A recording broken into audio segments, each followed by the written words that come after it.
noches a todos los días que nos acompaña el día de hoy. Tenemos el gusto de tener como invitado a Daniel Salazar, director general de Electriz y presidente de Cogenera México. ¿Cómo te encuentras, Daniel? Bien, muy bien, muchas gracias. No, pues, bienvenidos. Te lo agradezco muchísimo. Digo, antes de ir empezando con temas tal vez más hacia la empresa y todo esto, quisiéramos conocer con quién estamos hablando, quién es Daniel y conocer un poco más de tu trayectoria. Pues ya llevo muchos años como ingeniero, ya no me acuerdo cuándo me recibí, pero estamos en el ambiente de la cogeneración hace aproximadamente 15 años, muy activos en el papel gremial. Soy presidente actualmente de Cogenera México y bueno, apasionado en el tema de energía. Pues te agradezco eso para justo conocer un poquito de qué vamos a hablar, un experto realmente también en la materia. Gracias. De lo que estaremos tocando, y por eso una de mis primeras preguntas es en cuestión de lo que es Electriz. Y digo, sé que tienen varios años en el mercado y por esa parte quisiera saber cómo ha evolucionado la industria de la cogeneración en México durante este tiempo y cómo se ha adaptado la empresa a estos cambios desde sus inicios. Muy bien, muchas gracias por la pregunta. Pues recuerdo más o menos en el año 2011 una carta que le envía al entonces secretario de Energía, Jordi Herrera, pidiendo que por favor nos tomara los excedentes de un proyecto de generación que teníamos por Tamaulipas y nos abonara la energía en otro sitio. Un poco en broma digo que, bueno, no nos contestaron, pero luego digo que sí, nos contestaron con la reforma energética muchos años después de eso. Pero desde ese entonces, en tiempos en los cuales teníamos que llevar clientes a Europa para enseñarles lo que era la cogeneración, porque no había proyectos de este tipo en México. Momentos en los que teníamos que contratar las ingenierías básicas y de detalle con firmas extranjeras, porque no había en México quien conociera el tema. Y también cuando hacíamos proyectos, bueno, pues sufríamos porque no había gente que supiera operar ni mantener las centrales de cogeneración. Hasta ahora, donde pues hay cerca de por lo menos 25 empresas mexicanas especialistas en cogeneración y hay más de 4,000 megawatts instalados. Y digo, aquí tengo una pregunta que va para un público principal, tal vez no el experto en la industria, pero esos que están queriendo conocer o quieren hacer una inversión dentro de este tipo de proyectos, pero todavía no conocen tanto. ¿Qué es la cogeneración? Simultánea, bueno, aprovecho simultáneo de energía, por ejemplo gas natural, para generar en forma paralela energía térmica y energía eléctrica. Y es un proceso de generación de energía pues muy eficiente, se alcanzan eficiencias de alrededor del 85%. ¿Y cuáles son ahorita estas industrias que están buscando más este tipo de generación de energía? Mira, todas las industrias que usan energía eléctrica y térmica en forma simultánea son sujetas de proyectos de cogeneración. Por ejemplo, la industria plástica necesita agua fría para enfriar los moldes de plástico y acelerar sus procesos de inyección. Pero también la industria textil, la agroindustria, la farmacéutica, la química, todas esas industrias consumen energía térmica y eléctrica en forma simultánea. Entonces, pues son sujetas de proyectos de cogeneración. Esta pregunta la leo justo por como la escribimos. Vemos la transición hacia energías más limpias, que es ya un tema prioritario en estos momentos. ¿Qué papel puede jugar la cogeneración con biogás o hidrógeno en los esfuerzos globales para mitigar este cambio climático? Primero me gustaría hacer una aclaración. Claro. La Ley de Transición Energética del 2013 y la Ley de la Industria Eléctrica del 2014 incluyen a la cogeneración eficiente como una energía limpia. Entonces, la cogeneración eficiente es limpia aunque consuma gas natural. Pero agregado a eso, si la cogeneración consume biogás, entonces toda la energía que se genera con la cogeneración se considera renovable y limpia. Estamos un poco limitados en el tema de proyectos de cogeneración con biogás porque debido a que por el momento no puedes exportar energía del sitio donde generas hacia la red, quedan muy limitados los proyectos de cogeneración con biogás. Y por otro lado, el hidrógeno, bueno, proyectos de cogeneración con hidrógeno se pueden hacer mezclado con gas natural hasta de 50%, una mezcla de 50% de hidrógeno y 50% de gas natural. No tengo conocimiento de ningún proyecto en México todavía porque lamentablemente el hidrógeno, especialmente el verde, todavía es bastante caro y los proyectos no son económicamente viables, pero ya se pueden generar, ya se pueden hacer.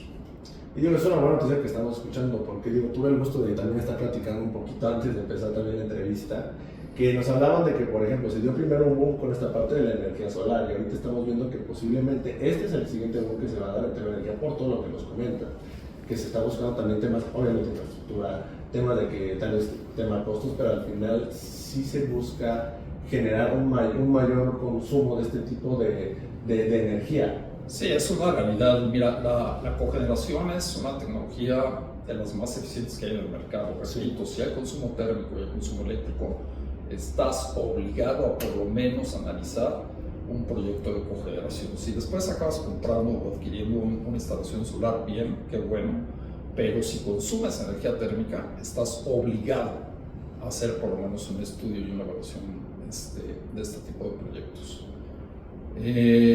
Pero hablando un poquito de la historia, déjame resumir de forma muy breve lo que ha pasado. Yo detecto que México ha vivido 5 etapas en temas de la generación y de la cogeneración. La primera, en los años 90 del siglo pasado, donde no había regulación ni normativas especializadas en este aspecto. En aquel entonces se hicieron proyectos, quizá 4, 5, 6 proyectos que no suman más de 30 o 40 megas, en realidad muy poco. Después de esa primera época, digamos que viene la época del autoabasto, del vapuleado, golpeado hasta el cansancio autoabasto, en donde sí efectivamente hubieron algunos abusos, pero también hubieron muchos proyectos de un genuino autoabasto. Después de la época del autoabasto viene la reforma del expresidente Enrique Peña Nieto en el 2000, que fue 2023, perdón, el 20 de diciembre del 2023.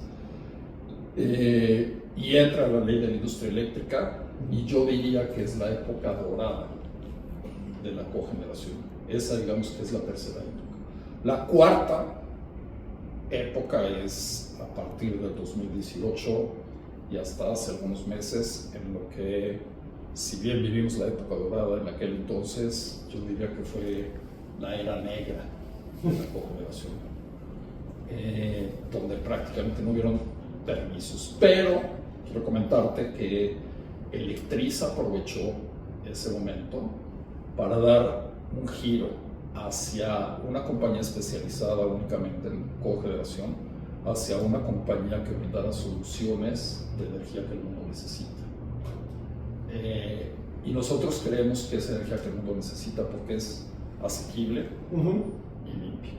Entonces, en esa época nos dedicamos en Electriz a desarrollar bastante tecnología y conocimiento de proyectos con biomasa, proyectos con biogás, proyectos con bombas de calor, y seguimos profundizando en la cogeneración.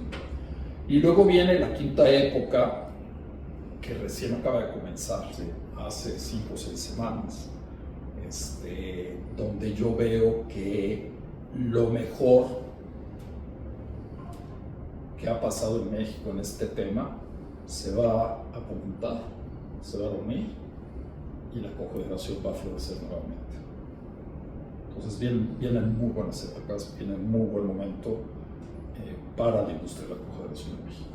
Y digo, vemos que viene este gran momento para esta industria, pero ¿cuáles consideramos que van a ser los retos dentro de este buen momento que han platicado mucho? Es cada vez que viene un buen momento se van a brindar nuevos retos, para bien, obviamente, que es buscar de nuevo talento, que podemos hablar de tenemos que invertir en nuevas tecnologías, tenemos que invertir en nuevos proyectos, buscar temas a veces hasta financiamiento por el tema de que se van a crecer.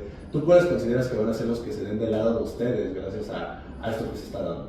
Pues mira, si hablas de retos y desafíos, bueno, primero comentar que el sector está enormemente entusiasmado y tremendamente optimista con las declaraciones de nuestra señora presidenta, de hace 3 semanas, ¿no? En la que no nada más amplió el rango de la generación distribuida hasta 700 kilowatts, sino que habla de favorecer y de promover los proyectos entre 700 kilowatts y 20 megas. Entonces, bueno, sí, viene un reto importante, como bien dices, de conocimiento, de financiamiento. En Electriz ya lo estamos preparando hace varios meses.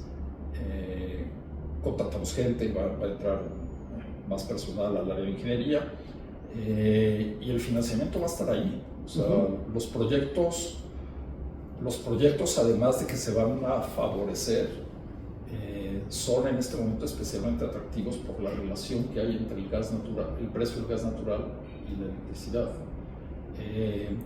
Electriz publica un índice que se llama CHP, por las siglas en inglés de Combined Heat and Power, que no es otra cosa más que la relación del precio de la electricidad entre el precio del gas natural.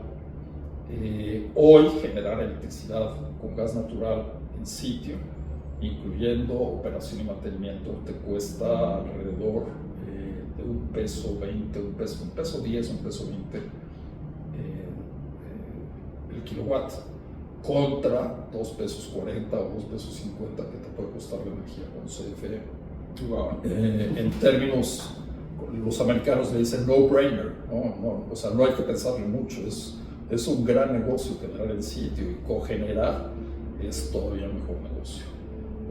Pero sí, el tema de financiamiento probablemente sea la barrera más importante. Sin embargo, hay muchas arrendadoras que están dispuestas a calificar desde el punto de vista de crédito al usuario final, al que necesita el proyecto, y a arrendar estos bienes. Nosotros hace varios años hicimos proyectos importantes de 20 megas totalmente con arrendamiento. Y hoy ese arrendamiento está totalmente pagado y el usuario final está teniendo unos ahorros que nunca se imaginó. Entonces, viendo todo este papel, que al final estamos viendo un muy buen escenario para todo lo que se está trabajando del lado de electricidad o para la industria energética principalmente también, ¿por qué todavía hay empresas que tienen esta parte de decir no lo hago o no me interesa? ¿Será un tema de cultura? ¿Será un tema tal vez de que no entienden bien el tema números? ¿Qué sientes que todavía existe dentro de este país que no llega a invertir lo necesario que buscamos en esto? Pues probablemente los bandazos políticos no ayudan. O sea, oye, invierto ahorita, pero ¿qué va a pasar dentro de 6 años cuando llegue otra persona, etcétera, ¿no? Entonces la alineación y la seguridad jurídica es un tema.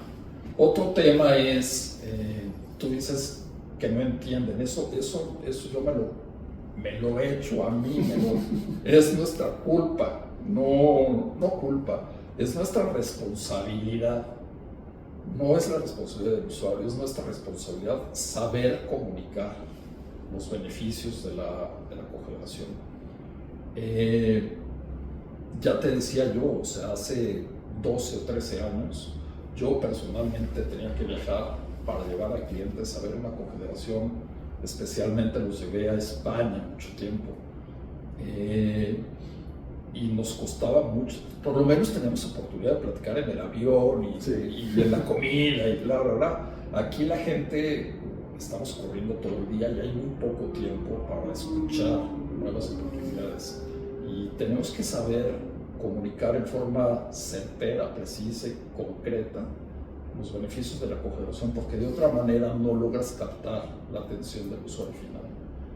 Y bueno, pues yo considero que eso es una gran barrera, la comunicación que nos falta por hacer. Claro, y es que creo que sucede en todo el tema incluso de tecnología o todo lo que se viene en tema futuro, que muchas veces uno trae las ideas más innovadoras, pero al final el que las conoce es el que las crea, pero el público que es el que la va a consumir dice, pues muy padre el ejemplo de inteligencia artificial, pero no es nada más hacer imágenes, pero ellos no lo saben y no están obligados a saberlo. es labor de uno que está trayendo este tipo de proyectos enseñarles y que lo aprendan, que incluso ahí quisiera preguntar, ¿cómo están ocupando ustedes la tecnología para presentar este tipo de proyectos? Que hemos visto hasta el uso de realidad virtual para presentar nuevas tecnologías o este tipo de proyectos que en vez de mandarte, tuvimos el gusto de una plática con el Tec de Monterrey que nos menciona que para logística, en vez de llevarlos a la aduana, que por temas ahorita no es posible llevar a los estudiantes, lo hacían en realidad virtual. Ustedes han ocupado, buscan utilizar estas herramientas para que las personas, en vez de hacer estos viajes, lo puedan hacer de in-house desde la empresa. Sí, sí lo hacemos. Tenemos un gran departamento de mercadotecnia que se ocupa de desarrollar todas esas herramientas con una creatividad impresionante. Nosotros, digamos que junto con la pandemia, en abril del 2020, empezamos a desarrollar los webinars. Y hoy, 4 años después, pues quizá tenemos desarrollados ya 50 o 60 o 70 webinars que han sido muy exitosos. Pero no nos quedamos en lo virtual. Yo un poco de broma digo que el Excel y el PowerPoint aguantan cualquier cosa. No hay nada como tocar y ver. En ese sentido quiero comentarte, la semana pasada organizamos un Open House en nuestra planta en Toluca. Exhibimos un cogenerador de 500 kilowatts en vivo, podían tocar el tablero, los motores y demás. Exhibimos también unas calderas de biomasa, porque estamos metidos en el negocio de la biomasa, y exhibimos también una bomba de calor para calentar albercas olímpicas. Una bomba de calor era de, me parece, 170 kilowatts, bastante grande. Y entonces organizamos ahí un café y una copa de vino y eso, y tuvimos 140, 150 asistentes. Entonces no nos quedamos en... Sí hay herramientas muy valiosas, pero tocar, darte la mano, saludar a la gente, sigue siendo muy importante, claro, desde mi punto de vista. No, y creo que es algo que coinciden todos los directores en distintas industrias, que incluso vendiendo cualquier servicio, la parte humana va a seguir siendo esencial hoy y siempre. Que llegan a haber miedos por a veces temas de que entrada de nuevas tecnologías que dicen, es que nos van a quitar. No, la parte humana sigue o va a seguir existiendo, sí, por este tipo de detalles. Y digo, aquí me gustaría hacerte ahorita 2 preguntas dentro de estos temas, y uno es, si para este público que, como mencionamos, tiene que empezar a tener mayor cultura en esto, que quiere aprender, ¿cómo funciona la biomasa? La biomasa no es más que,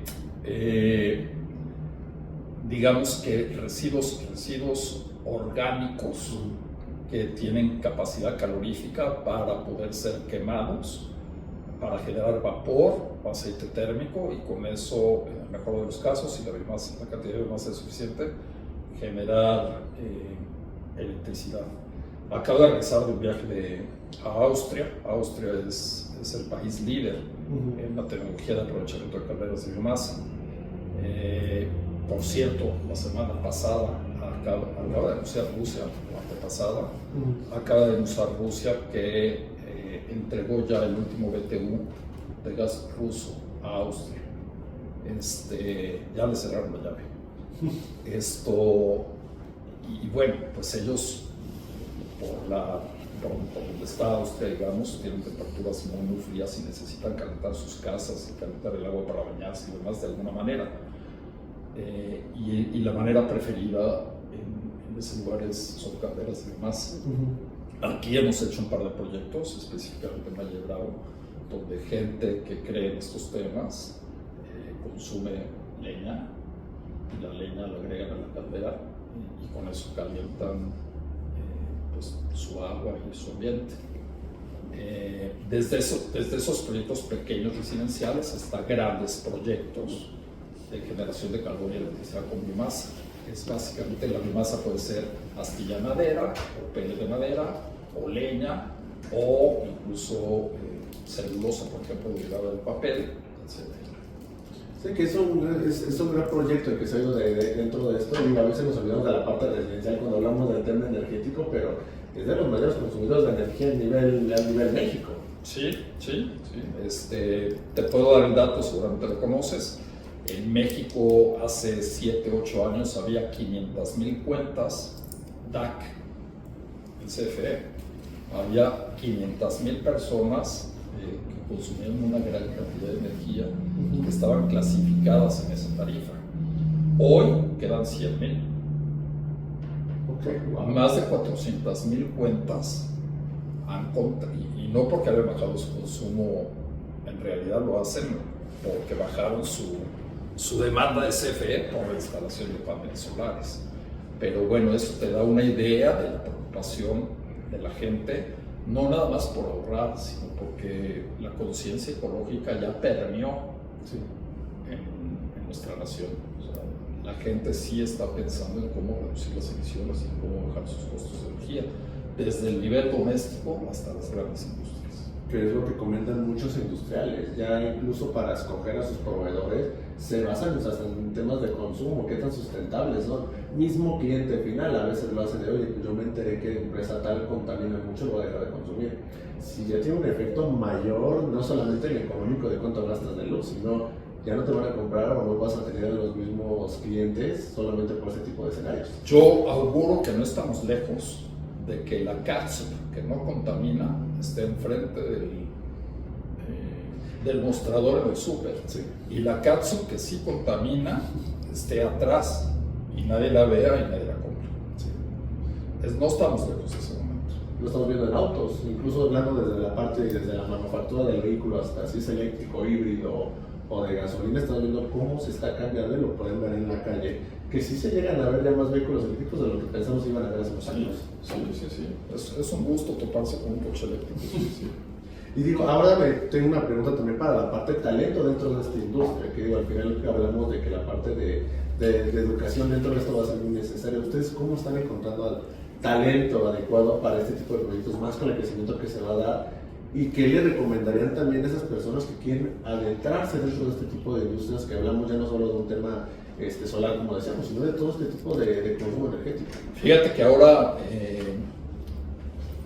desde Cogenera estamos creando una bolsa de trabajo para la gente joven que le gusten todos estos temas, y nos dimos a la tarea de investigar qué universidades y qué carreras se ofrecen específicamente en estos temas. Y antes había ingeniería mecánica, ingeniería eléctrica, ingeniería civil, ingeniería electrónica, y ahora hay ingeniería en desarrollo sustentable, ingeniería en mecánica y sistemas energéticos, en fin.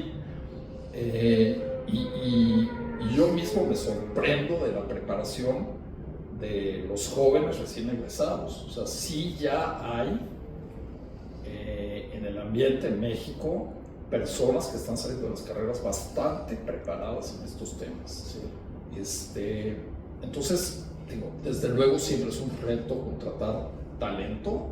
Lo que te quiero decir es que sí hay talento. Otra de las cosas es que grandes ingenieros que desarrollaron, que se involucraron, por ejemplo, en la refinería Dos Bocas, que pues ya prácticamente concluyó la obra, están allá afuera buscando oportunidades, y son ingenieros extraordinariamente bien preparados que dominan la mecánica, la eléctrica, las tuberías, los sistemas contra incendio, en fin, una infinidad de especialidades que se necesitan en la cogeneración y en este tipo de negocio. Entonces yo creo que sí hay personas muy preparadas. Claro, y vamos a seguir viendo el talento, y conforme van avanzando, estas nuevas tecnologías en temas energéticos, pues también las mismas carreras se van a ir adecuando. Yo me imagino que para que sepan enseñarle al ingeniero, oye, ya existe esto, no solo te vayas de este lado, puedes moverte hacia aquí o hacia acá. Y que también, para un tema de negocio, temas hasta los comerciales, que tienen tema administrativo, pues gente que tenga habilidades consultivas, que tenga la parte de análisis de datos, se van a hacer súper necesarios para este futuro, por todo lo que ya se está brindando a través de la tecnología. Ya es más fácil medir incluso todo lo que consumes, todo lo que gastas y lo que necesitas. Hace 3 o 4 años me invitaron a dar un par de clases aquí en la Universidad Iberoamericana, y en el TEC de Monterrey, en la maestría, para hablar un poco de estos temas.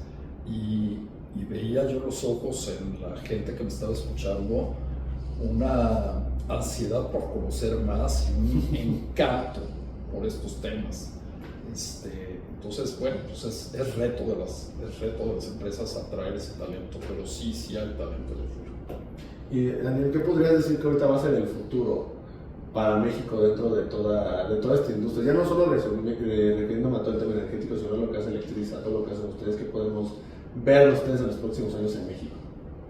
Pues vemos una gran demanda de nuestros productos y servicios. La realidad es que, como te lo comenté hace un momento, Electris brinda soluciones de energía que el mundo necesita. Me encanta decir que la necesita por asequible y por limpia. Desde bombas de calor, proyectos de biogás, proyectos de biomasa, proyectos de cogeneración, etcétera. Si el proyecto reduce emisiones a la atmósfera y además es un proyecto que demuestra tener un retorno de inversión atractivo, la industria, el sector hotelero, el comercio va a invertir en estos proyectos y por eso estamos muy optimistas y muy entusiasmados en Electris.